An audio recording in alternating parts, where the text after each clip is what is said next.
karabaw. Yan na, nagkuha na sa baboy para gyapon sa pangabuhi niya makabuhi gyapon sa para sa pamilya. Yang mada manok, nga sabong mada at nagbubunay siya lang.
Today, we are going to talk about the 3 animal entrepreneurs.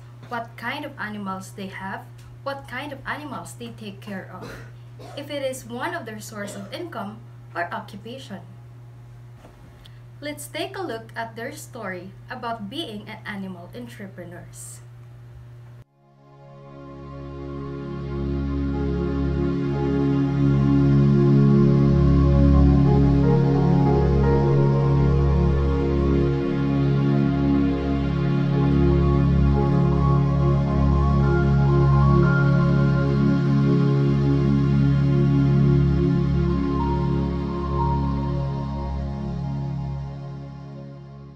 Ako si Pipito Kasoraw, na-star sa barangay Rizal 1, sakop sa Calbayog City.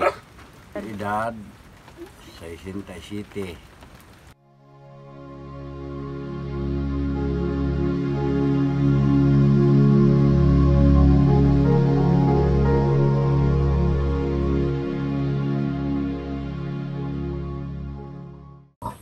Ako si Amado Cruda, nag-star sa barangay Rizal Group 3, edad 61.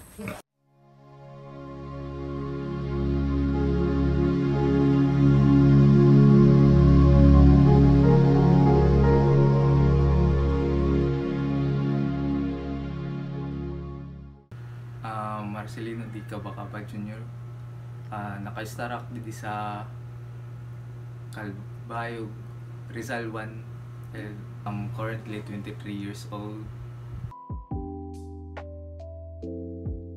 May daak karabaw,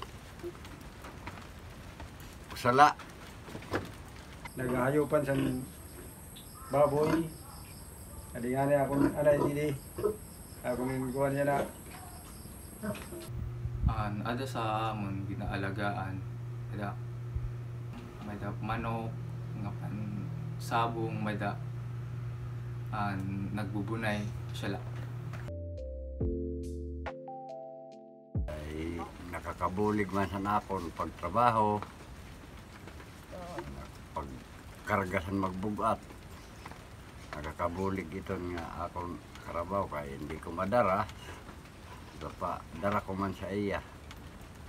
Nagkuha na sa baboy para gyapon sa pangabuhi niya makabulig-bulig gyapon sa para sa pamilya.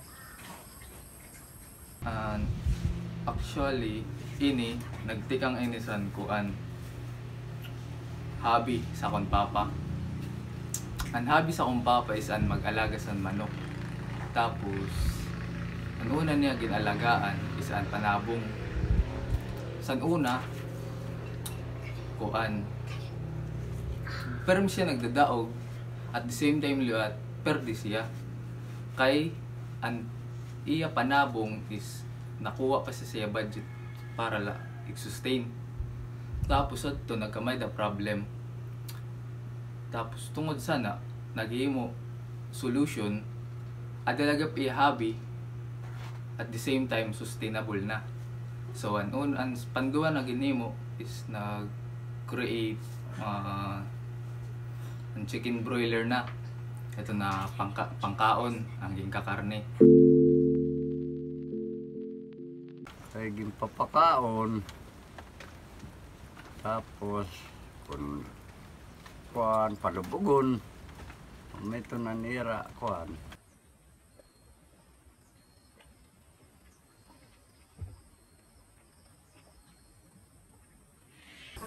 Paglimpya, pag-alaga ng baboy, pag kita kung may sakit, kung kuwan, kay pagpakaon, wala na ibang ang pagparigos. At the same time naman, na-consume siya time and effort pag-prepare san karne siton. Tapos tungod sana nagkamay na lahat problem kaya ang time sa pag-consume pag-process. So naghimo na lahat bagong experiment ginadla gipadayon asya na to and poultry na ang pagbunay. So asya na come upan idea paano nakuhaan poultry nga business.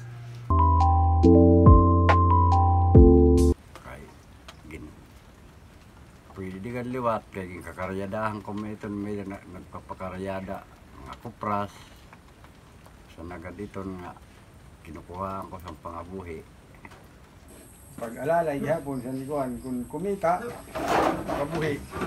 Kung di rin, waray. So mako-consider ko siya based on iya kaya naman masustain sa niya sarili. Oo. Pwede siya ma-consider as pakabuhi or hustle. Nakakabulig itong siya daw kay ang pangargasan magbugas na di ko kaya. Makabulig ini kung baga-baga manganap sa damo. Pero kung kuan na ani, kawaray ket may mo. Kanang ginawa mo ganito pagbuot.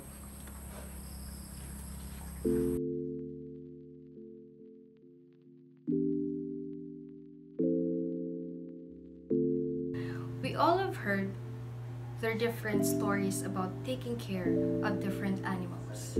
We also heard that this is one of their source of income, and by that, the income they earn from being an animal entrepreneurs also helps their family.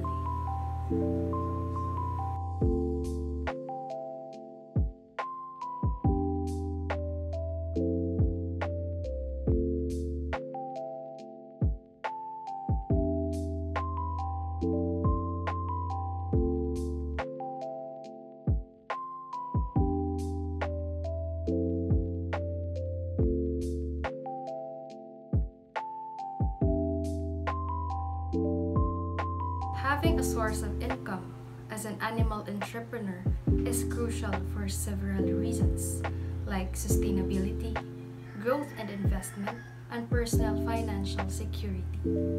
In essence, a stable income is foundational to the operational efficiency and long-term success of an animal-related business.